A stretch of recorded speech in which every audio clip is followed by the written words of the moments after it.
A mí me llama muchísimo la atención todo lo que nos platica en términos de esa generación de marchistas, ¿no?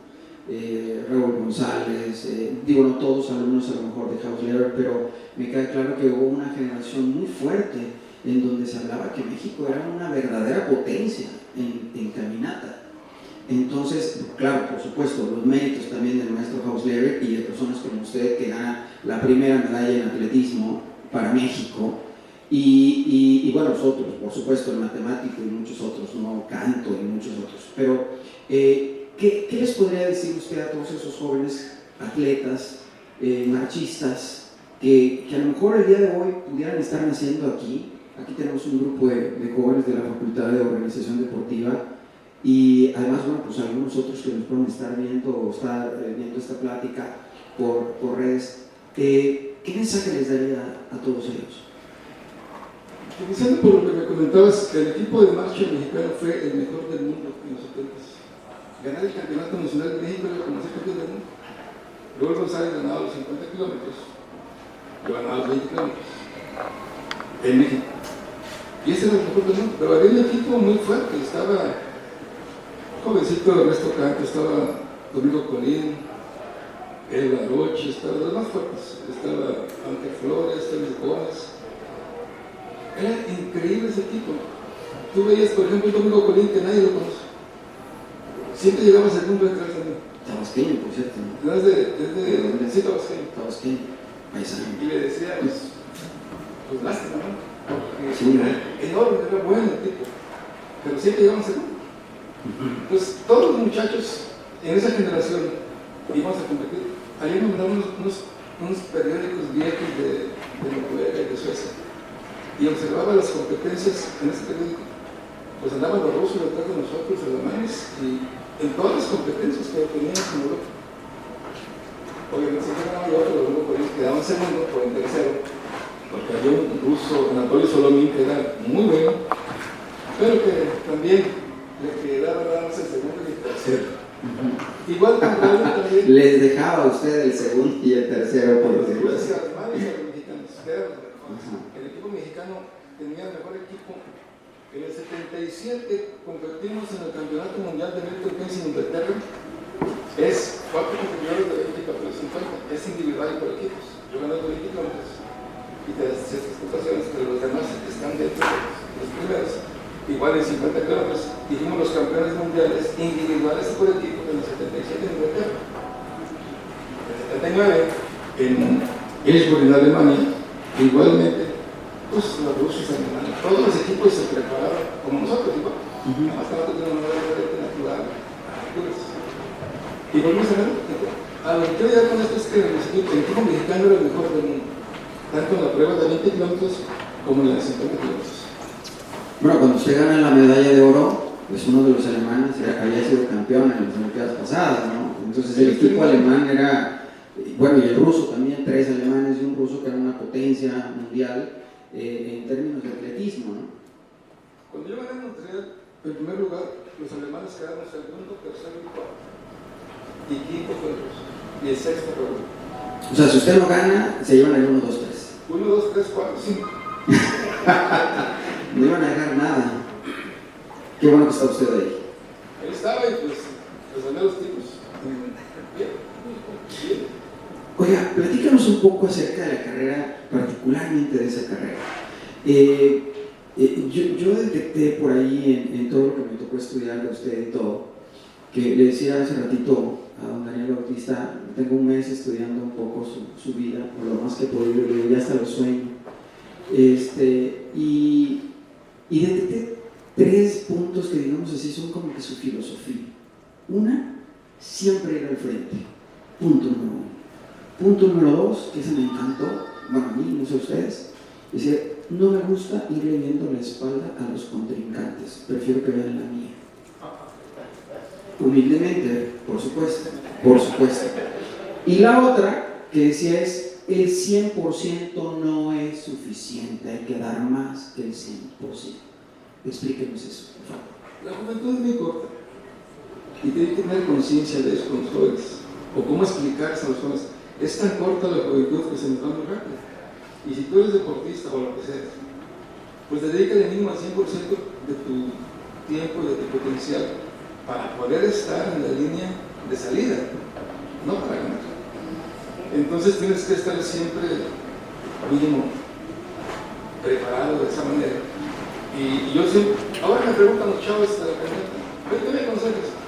Nada más una cosa te digo, sal adelante, mantente adelante y llega adelante. O sea que no lo hacen, ¿verdad? Así es fácil, casi, casi. Si quieres ganar desde el disparo de salida, ponte adelante. Que eso preocupa a los de atrás. Prepararte para eso. Nunca le das la espalda a nada. Que te den la espalda, pero tú le das la espalda a ningún ruso, ni a los mejores del mundo de la actualidad, ni a la tecnología. Ahorita son los chinos, por ejemplo. Los chinos son una potencia en todos los deportes, sí, claro, incluyendo la marcha de hombres y de mujeres. Los japoneses que no eran tan buenos, ahora son muy buenos los japoneses también. Los alemanes, ya con la unificación de los alemanes, pues ya no había la necesidad de hacer deporte para poder obtener algunas cosas materiales o viajar o salir del país. Los alemanes, yo lo comentaba hace muchos años, cuando Alemania se unifique, adiós deporte de este rendimiento en cuanto a las medallas, como las que tenían cuando estaban separados. Estados Unidos sigue siendo una potencia. ¿Por qué? Porque su sistema educativo está precisamente eso, igual que Alemania también. Todo está en la base educativa. Tú vas a un kinder aquí en McAllen, en Laredo, tiene un área de activación física y el maestro parece maestro de activación física o de educación física.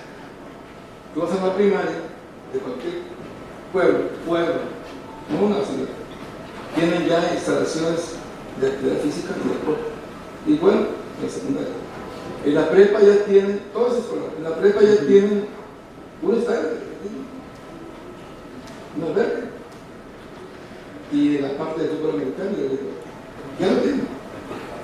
Aquí en las secundarias estatales, aquí en las secundarias estatales no tenemos maestros directos de educación física, tenemos promotores, pero aquí en Nuevo León nos faltan alrededor de 600 maestros que no los tenemos. El Estado, la Federación, o sea, la parte 21 y 50, la parte 21 tiene maestros que dan educación física directa. Los maestros de la sección 50 del Estado no hay maestros. ¿De qué estamos hablando en el 2025? De que ni siquiera tenemos maestros de educación física. Tenemos un promotor que nos convoca al torneo de voleibol, de básquetbol, de fútbol. Y ya, terminas, llegan los juegos escolares, pues ¿quién ganó? Pues el de Cerrado. Pues ya va a ser la semana que internacional, pues tráete. Así. Entonces, ¿qué hay que hacer? Bueno, hay muchas cosas que hacer, pero mejor es no lo Bueno, aquí hay muchos jóvenes que van a tener mucho que hacer en ese sentido y yo siento que algo que tenemos que trabajar también mucho los mexicanos es en creérnosla. Yo veo actualmente a los jóvenes, y bueno, aquí hay muchos también, que están metidos en el deporte, que están ganando medallas, que están haciendo logros importantísimos, inclusive pues, nos ha tocado ver en los últimos días también a algunos indígenas, taromaras, por ejemplo, mujeres con sus trajes típicos en guaraches, ganando maratones de 40 y tantos kilómetros y 50 y tantos kilómetros. Tú dices, lo digo con toda la humildad y la sencillez también, pero a lo que voy es que yo siento que somos una potencia mundial en cuanto a deporte, por un lado, pero también porque hay algo intrínseco en los mexicanos que nos mueve, como lo movió también a usted, a llegar a esos lugares de triunfo y de ejemplo también, porque muchas generaciones están tomándolo de ustedes y a muchos otros también como ejemplo. Necesitamos campeones, en la parte deportiva necesitamos ídolos para poder imitarlos, como yo imitaba a David Quila o como imitaba a Pedraza. Daniel Bautista cuando ganó, me encuentro todavía en la calle gente adultas. Yo le puse a Daniel a mi hijo por ti, o hizo deporte por ti. Me encuentro jóvenes ya adultos de 90 y tantos años. Yo me llamo Daniel porque mi papá tenía una televisión. O sea, necesitamos campeones, necesitamos ídolos para poder que la gente joven observe en ellos que ellos también pueden hacer. Yo siempre les decía a los chavos, mira cuál es mi origen, mira todo lo que he trabajado, mira todo lo que yo puedo hacer, yo también puedo hacerlo. Las condiciones en los tiempos que nos tocó vivir eran diferentes, pero las necesidades son las mismas y el deseo de ser alguien en la vida, en lo que tú quieras. El hambre de ser alguien en la vida. Por supuesto. Entonces, eso te lleva a pensar, jóvenes, el tiempo se termina muy rápido. Aprovechen a lo que se dediquen. Si es deporte, dedícale 100%, busca un buen entrenador, una buena área donde te desarrolles y cómo crecer para poder llegar a los máximos lugares como son los Juegos Olímpicos, que, como ya se dijo aquí, pues, desde los antiguos griegos ya la cultura física y el deporte existía, y ya después de 1896 Pierre de Coubertin dice, bueno, pues vamos a revivir los Juegos para que las juventudes del mundo puedan integrarse, participar en vez de una guerra como las que hemos tenido. Y así nace en las universidades de Europa, de Francia, los grandes eventos tradicionales del remo, del canotaje, de la milla, que después todos vienen a la media. Pero ese movimiento que existe hasta la fecha se ha suspendido solamente 3 veces, por la Primera Guerra Mundial, la Segunda Guerra Mundial, que se volvieron a hacer los Juegos. Recuerdo en el 48 ya no nacía. Termina la Segunda Guerra Mundial en el 45, 3 años después Inglaterra hace los Juegos Olímpicos, destruido. Y quiere decir que este movimiento de los jóvenes es un movimiento universal que los políticos lo han utilizado de una manera positiva para poder tener la oportunidad los jóvenes de ser, en la casa, hablando del deporte, de ser alguien en la vida en el deporte, como los fuimos muchos jóvenes de mi generación en el mundo. Yo todavía tengo cuates en Alemania o en Rusia que nos vemos una vez al año, de repente, en algún evento internacional, y nos saludamos y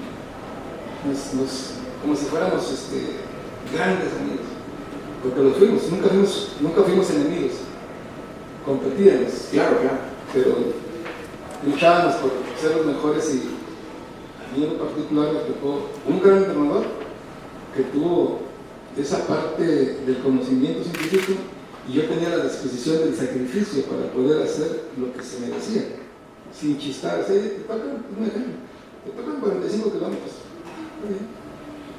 Después de los 15 kilómetros te voy a dar agua, un vaso de agua. Pero si te quedas, no llego. Y te levantabas aquí, no decir, como hoy en la actualidad, es que los papás me regañan y los entrenadores me regañan. Y pues la verdad es que yo no soy entrenador, nunca quise ser entrenador porque sería muy exigente, extremadamente exigente. Más que counselor. Mejor me voy por la parte administrativa, porque es más fácil ayudar desde arriba que desde abajo. Si yo soy entrenador, tengo que darle la cara a él y a él. Y aquí, en este proceso, quién sabe si llega el apoyo. Mejor voy a ser administrador para poder estar arriba, porque entiendo las necesidades y la problemática. Y más en un país como México. Claro. Mejor me voy por la parte administrativa. Me fui por la parte administrativa. Empecé a estudiar Administración y Organización Deportiva en México para miembros de los comités olímpicos nacionales. Siempre tuve la oportunidad de tener gente que me apoyó en México, como el presidente del Comité Olímpico o de federaciones. Oye, pues hay un curso para entrenador. Bueno, tomar. Hay un curso de administración y organización para dirigentes. Oye, vete a Alemania Democrática en el 80, me voy. Para dirigentes también. Y vete a la Alemania Federal en el 89, también me voy. ¿Por qué? Porque nunca dejas de aprender y cada vez que crees que sabes más, sabes menos. Y entonces ves los países desarrollados, vienes aquí, te sientas y eso es lo que hay. Entonces con lo que hay que hacer las cosas. No decir, no, es que yo, que en Alemania, que en Francia, esto es lo que hay. ¿Cómo lo vas a hacer? La voluntad política para poder tener un poco más de la inversión, bueno, la infraestructura, que normalmente tenemos buena infraestructura, no es lo suficiente, pero tenemos bien. Tenemos buenos entrenadores, tenemos buenos metodólogos, tenemos una facultad de educación deportiva que ahora es ciencias del deporte, que es muy buena facultad, que antes eran solamente organizadores, ahora son técnicos, ya pueden también trabajar en el campo, no solamente en la parte administrativa. Entonces, ese desarrollo del país, ahí está, hay cientos de profesionistas que no tienen chamba y la necesidad del maestro existe.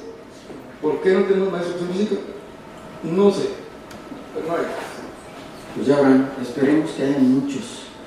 Ellos pudieran trabajar como maestros de música con lo que saben, no solamente como entrenadores o como dirigentes, sino dando clases directas. Así más claro.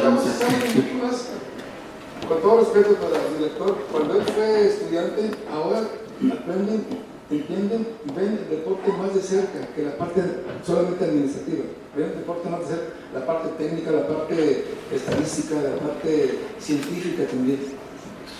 Daniel, usted encarna muchos valores: disciplina, coraje, respeto, determinación, sencillez. Y uno de los grandes valores es también su familia, indiscutiblemente. Aquí su esposo presente, agradecemos su presencia. Sus hijos, mi hija su por aquí hija, está, y mis nietas, dos nietas. ¿Dónde están? Ah, por allá. Hace gimnasia artística, bélica.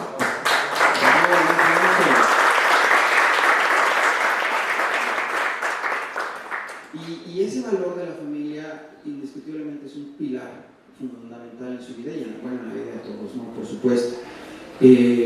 Sus padres, sus hermanos, sus primos, en fin, todas esas personas que de una u otra manera han aportado algo para formar el ser humano que usted es, además del atleta, por supuesto, ¿no? Entonces, vaya nuestro reconocimiento a toda la familia de don Daniel Bautista, por supuesto, algunos ya no están con nosotros, pero también nuestro reconocimiento más profundo a esa familia y ese pilar tan importante que es la familia, importantísimo para todos y cada uno de nosotros.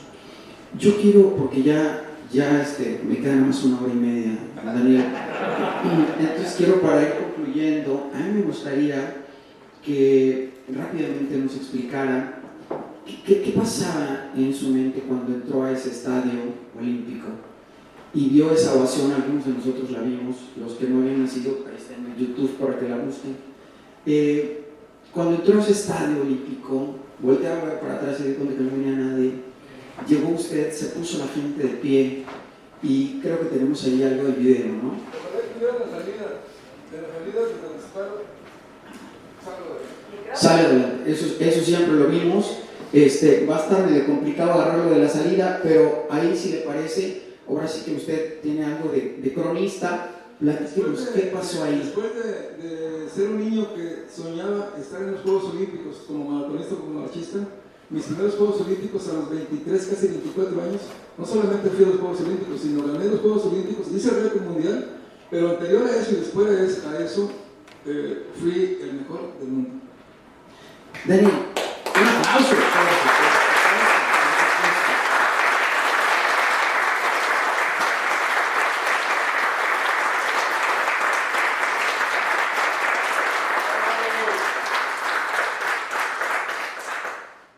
Daniel Bautista, cuando uno, o cuando usted, ya me estaba apuntando, pero bueno, cuando llega usted a, digámoslo así, al Everest del atletismo mundial, cuando le ponen su medalla en el pecho, cuando ve un estadio lleno de gente, miles de almas aplaudiéndolo y muchos otros también viéndolo por televisión, por la televisión en todo el mundo, nada más y nada menos, y después ver a todo ese estadio puesto de pie, usted parado, valga la analogía, en la punta del Everest olímpico, atlético, y de ahí en adelante todos escuchando con todo respeto el himno nacional y viendo ondear nuestro lauro patrio en lo más alto del estadio olímpico, y todo gracias a la enorme hazaña que usted acaba de hacer. ¿Qué pensaba, qué sentía en ese momento? Para empezar, en los Juegos Olímpicos solamente se toca y se canta el himno cuando ganas. No se toca antes de un partido ni durante una pelea de box. Solamente cuando ganas. Tienes la única oportunidad. Y me acuerdo la frase de mi maestro que me decía, estaban muy chavos, 20 años, 18, 20 años. Decía, porque mi maestro nació en el 30 y en el 39, que inició la guerra, tenía 9 años. Cuando terminó la guerra, él tenía 15 años. Y le tocó ver la guerra y la destrucción de su país, y sobre todo de Varsovia, la destrucción. Entonces, ¿quién les destruyó su país y su ciudad? Los alemanes, los nazis, ¿no? A lo que quiero llegar con esto es que el profesor tenía una visión de decir, solamente hay dos formas de poner a tu país en lo más alto, con la bandera y el himno, en la guerra y en el deporte olímpico. Y te tocó a ti en los deportes olímpicos, pues hazlo. Cuando apenas traigan la gana, pues háganlo. Esfuércense, trabajen, no desmayen, no piensen que lo que voy a hacer hoy lo puedo hacer mañana. Y te comento esto porque todos nos lastimamos alguna vez. Te lastimas, dejas de ir un día a entrenar y te decía el maestro, hoy no puedes hacer 40 kilómetros, son 45 o 50. Hoy no lo necesitas. Pero esos 50 kilómetros te lleva de ventaja ese ruso y ese alemán. Y para que lo alcances va a estar difícil. Pues, alívate rápido. Y era así como después hacíamos el trabajo de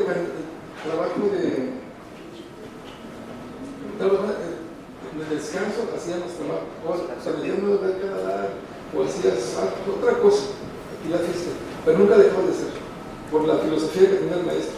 Entonces él tenía siempre eso, y para mí fue una satisfacción darle al maestro esa medalla por ganarle a los tres alemanes. Y para parte mía, cuando yo gano, me acuerdo de mi familia. Yo todo lo hice y lo hago por la familia. Nunca he hecho otra cosa, si no es por eso.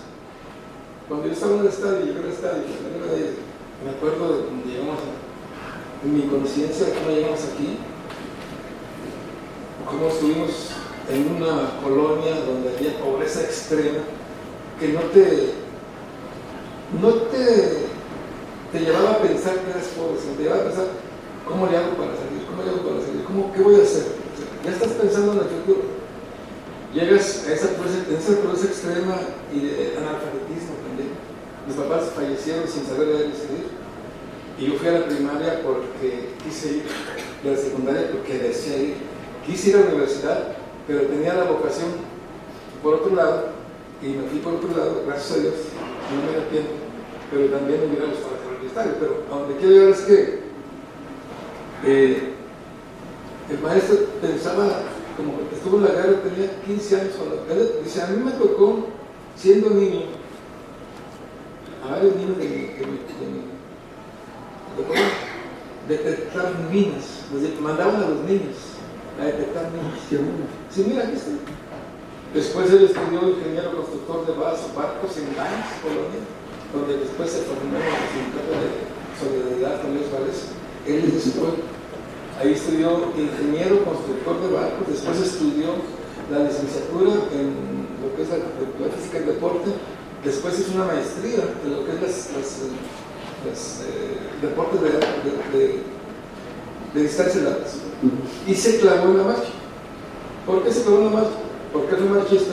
Después de la guerra, compitió en Europa, quería ir a Juegos Olímpicos, no se dedicó. Con todo su conocimiento, se dedicó a los machistas mexicanos. Él podría haber sido un gran ingeniero constructor de barcos, un tipo muy rico. Se viene a México, se enamora de México, se queda en México. Y me da pena decirlo, pero fallece así en condiciones económicas muy lamentables. No puede ser. Pero bueno, él hizo todo lo que creyó de los mexicanos, y los mexicanos, como yo, creíamos en él, y hicimos lo de su parte y lo de mi parte para llegar aquí. Y muchos jóvenes como Ernesto, como Raúl, como otros medallistas de plata y de bronce, porque digo medallistas de oro porque siempre dicen cuando estás ahí, todo el mundo se acuerda de la medalla de oro, pero de segunda y de tercera vez alguien ni siquiera, pues siempre queríamos ganar.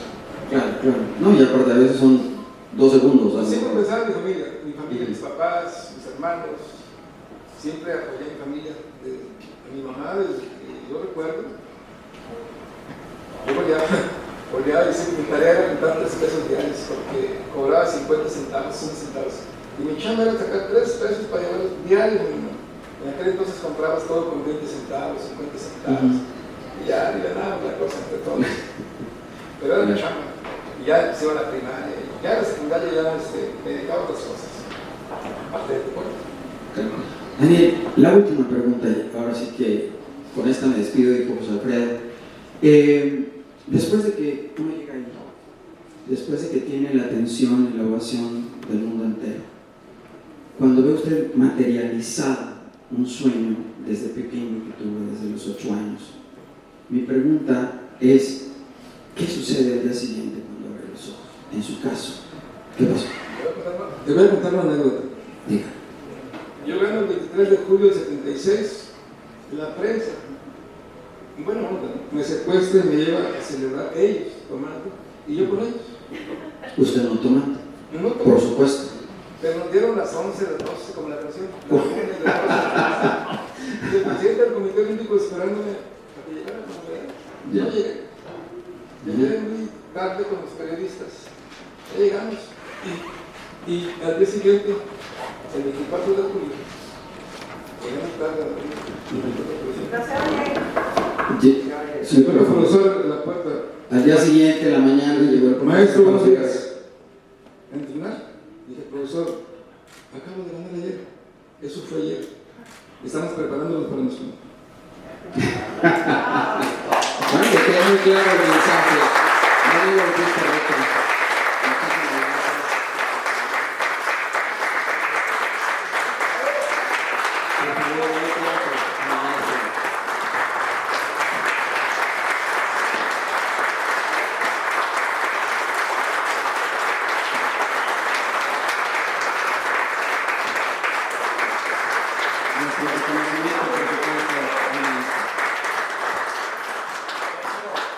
Muchas gracias. Perdón. Sí, claro.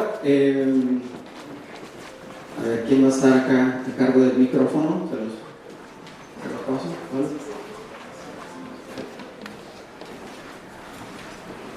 Muchas gracias por este conversatorio, un honor tenerlo aquí. Como siguiente momento, invitamos a las autoridades por parte de la facultad